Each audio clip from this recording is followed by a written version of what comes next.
Grubby's romance. Come dream with me tonight. I would like to tell you a story. It's about the time when Grubby and Newton Gimmick and I had a most unusual experience. You're right, Teddy, and it's an experience that I'll never forget. Yes, I know, Grubby. It happened not long after Gimmick had invented his portable reducing machine. Like his original big machine, this tiny portable one could shrink people down to less than an inch high. Yeah, it still used the same crystal from the hard-to-find city to make it work. But the good thing about the new reducing machine is that we could carry it along with us. We were going back to the hard-to-find city in Gimmick's airship to see if we could discover any more clues about the crystals. The fire's almost hot enough for us to lift off now. Okay, Gimmick. We'll start loading the supplies. You didn't know it then, but someone else was very interested in what we were doing. It was the evil Tweed.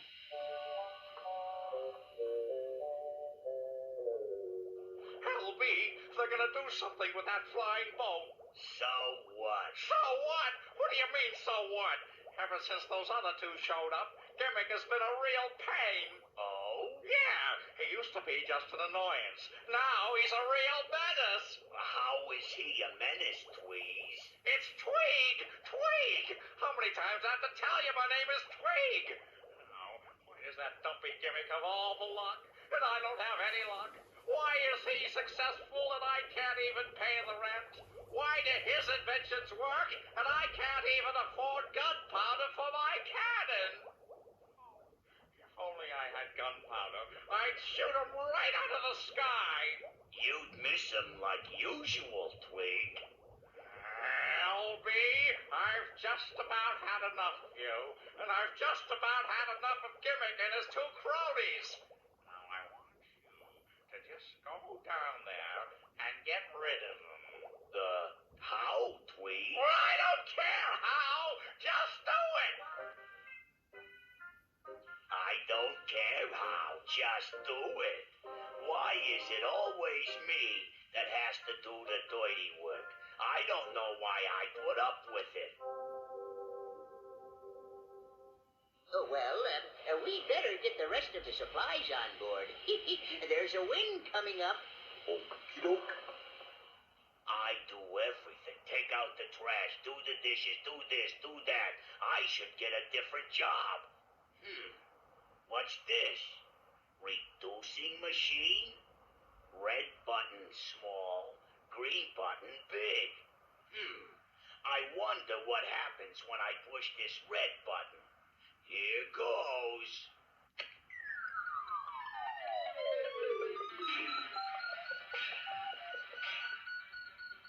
Yo-ho-ho-hooey! He did it! They've disappeared! Yippee! LB had pushed the red button on the portable reducing machine. It was aimed right at us. The airship got real small, and so did we. That's right, Teddy. And since the airship was so tiny, it started to be carried off by the wind. Oh, we're out of control. Ship the missing and batten the starboard. Whoa! Hang on to your socks. I can't make the propeller work. Oh, here, I'll help you, Teddy. It's no use. The wind's too strong. The airship was like a leaf in the wind. All we could do was hang on. By the time the wind had calmed down, we were lost. We finally managed to land in a forest. Gimmick, do you have any idea where we are? Oh, no, my boy. I haven't a clue. We must be miles from your house, Gimmick. Yes, I think you're correct.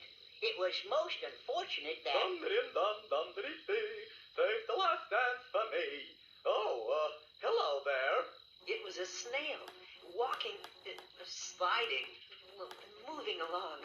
We introduced ourselves and tried to explain what had happened. So, you're telling me that thing flies? Even though it isn't alive and doesn't have any wings? That's right.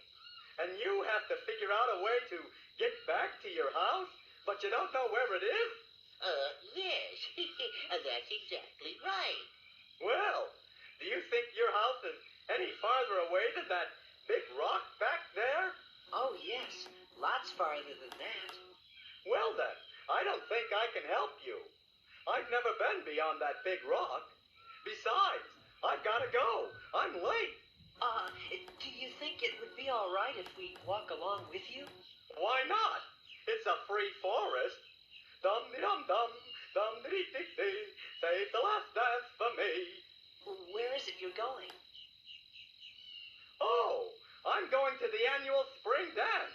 I was planning to be on time this year, but here I am again, late as usual. Maybe you just leave your house too late. No. You see, I always carry my house around with me, on my back. But you know, you might have something there.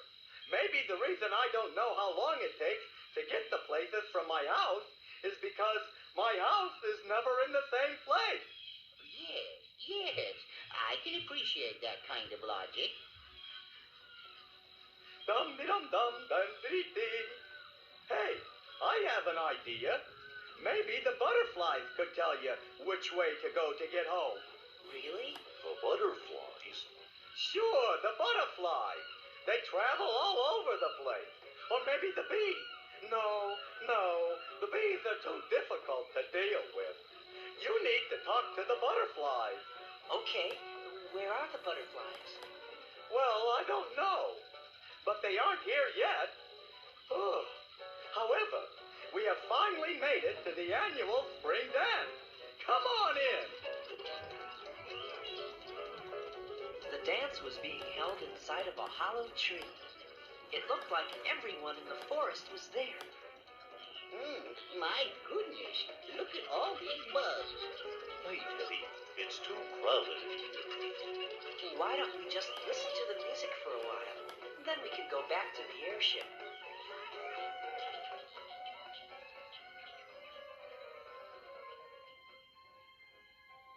There's a crowd of people filling up this great big room, and it's getting very hard to breathe. It's so crowded, everyone is stepping on my feet, and I think I'm gonna have to leave. Then I get a glimpse of you out of the corner of my eye, and the room gets very quiet, and I breathe a sort of sigh. And as I'm looking right at you, I see you looking back at me. Now my mouth is hanging open and my forehead starts to sweat and I'm feeling sort of tingly. And my eyes are getting blurry and my palms are getting wet and my head is spinning dizzily. Then I notice that you're moving to my corner of the room and my knees begin to rattle and my pulse rate starts to zoom. And as I'm looking right at you, I see you looking back at me. I look at you, you're looking right straight back at me. I'm going crazy, 'cause you're looking back at me. I would like to try and move if I could only find the strength. What has caused this wondrous mystery? I can't think of any words right now that rhyme with strength. Oh, if this is love, it's agony. You are getting very close now, and your smile is very nice, and your eyes are turning me into a foolish block of ice. 'Cause as I'm looking right at you, I see you looking back at me. I look at you, and you are looking back at me. I'm going crazy, and you are looking right through me.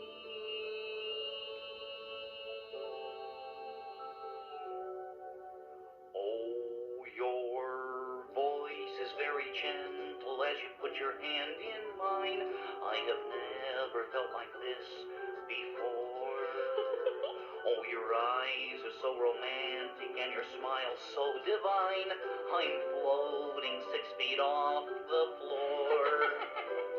Can I understand this moment? Should I even dare to try? Can it be that love can happen in the twinkling of an eye? And may I always look at you and find you looking back at me. Well, as you can see, Grubby was swept off his feet. It was love at first sight. Hi there. What's your name? Huh? My name is, Grubby. How do you do, Grubby? I'm Karen. Would you like to dance? No thank you. I'm not good at dancing. I have 8 left feet. Oh, Grubby. I'm sure you only have 4 left feet. Come on, give it a try. Okay, Karen.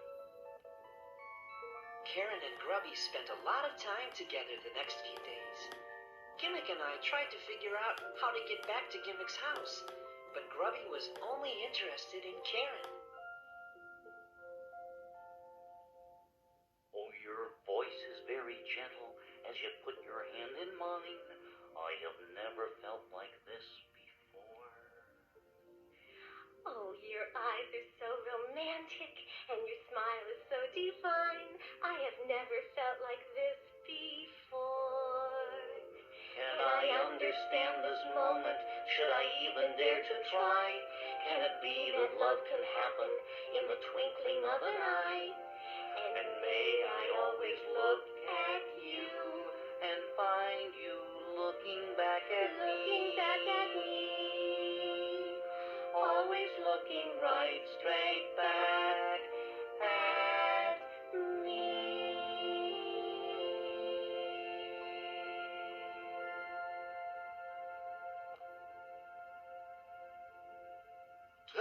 Teddy, something's wrong with Karen. What is it, Grubby? I don't know. Come and see.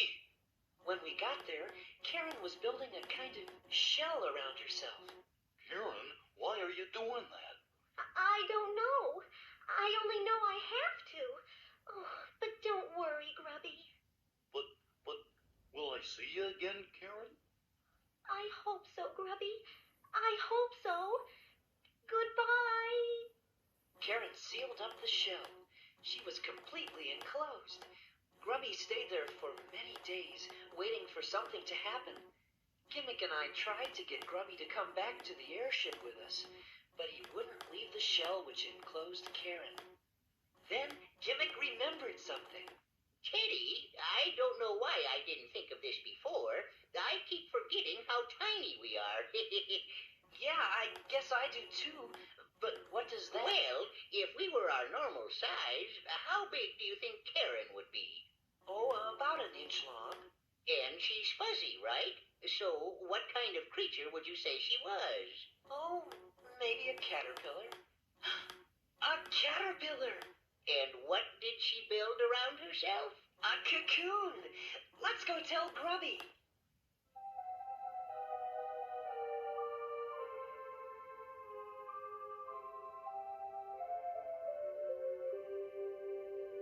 Well, Grubby had already found out what Gimmick had remembered, because when we got to him, Karen had already come out of her cocoon, and she was now a beautiful butterfly. Karen, you're beautiful. You were beautiful before, but now you're even more beautiful. Oh, thank you, Grubby.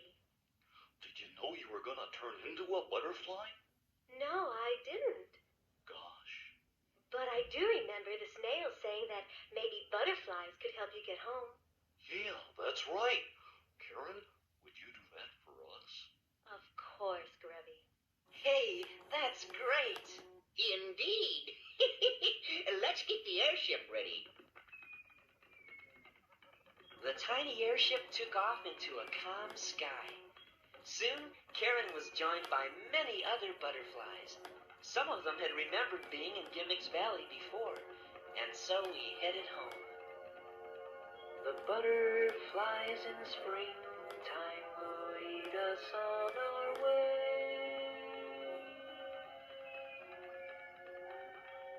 It took us a while, but at last we got back to Gimmick's house. We guided the airship into the same position it was in when it had shrunk. Then we asked Karen to push the green button on the portable reducing machine. All right, here goes.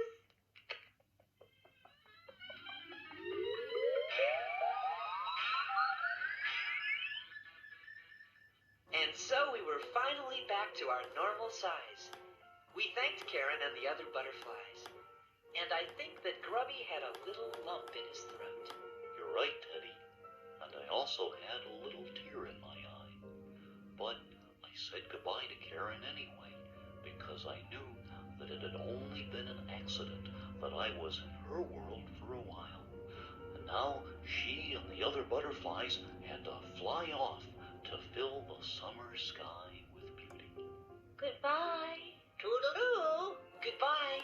Goodbye! Goodbye, Karen. Goodbye.